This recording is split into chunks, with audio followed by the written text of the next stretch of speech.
अगर तुम ये सोच सोच के परेशान हो कि how to be motivated for a long time, तो मुझे सिर्फ 1 मिनट दो। मैं तुम्हारे इस क्वेश्चन से हमेशा के लिए क्वेश्चन मार्क हटा दूंगा।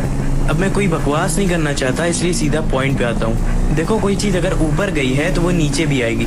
कोई चीज़ अगर गर्म हुई है तो वो ठंडी भी होगी।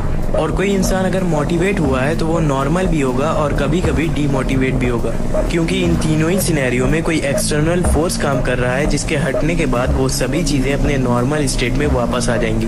मैं सच बताऊं तो तुम्हें मोटिवेशन की ज़रूरत नहीं है, तुम्हें ज़रूरत है तो बस एक स्ट्रॉन्ग मोटिव की।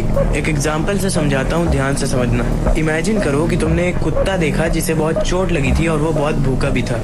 अब उसकी इस सिचुएशन को देखकर तुम्हारे इमोशंस ट्रिगर होंगे और तुम उसकी हेल्प करने के लिए मोटिवेट हो जाओगे। फिर चांसेस हैं कि तुम उसे अपने घर पे लाओगे, उसकी मरहम पट्टी करोगे और उसे खाना भी खिलाओगे। लेकिन ये सब जस्ट एक मोमेंट होगा, जिसके हटने के बाद तुम्हारा मोटिवेशन खत्म हो जाएगा। अब यही एक दूसरा सिनेरियो इमेजिन करो जिसमें एक लड़का है और उसने भी सेम चीज देखी, लेकिन उसने ये सोचा कि इसी तरह लाखों जानवर और होंगे जिन्हें खाने की हेल्प चाहिए होगी, ट्रीटमेंट की हेल्प चाहिए होगी। तो अब वो वेटरनरी की पढ़ाई करेगा और किसी एनजीओ को ज्वाइन करेगा, ताकि वो उन सभी जानवर की एक बड़े लेवल पे हेल्प कर सके। तो अब इस इंसान को कभी भी मोटिवेशन की जरूरत नहीं पड़ेगी, क्योंकि इसके पास एक स्ट्रॉन्ग मोटिव है। इसे पता है कि इसे क्या करना है, क्यों करना है और किस लिए करना है। तो अब मैं तुमसे बस इतना कहना चाहता हूँ कि अगर तुम्हारे पास एक स्ट्रॉन्ग मोटिव है तो तुम्हें अपनी लाइफ का पर्पस मिल जाएगा और फिर तुम्हें कभी मोटिवेशन की जरूरत नहीं पड़ेगी।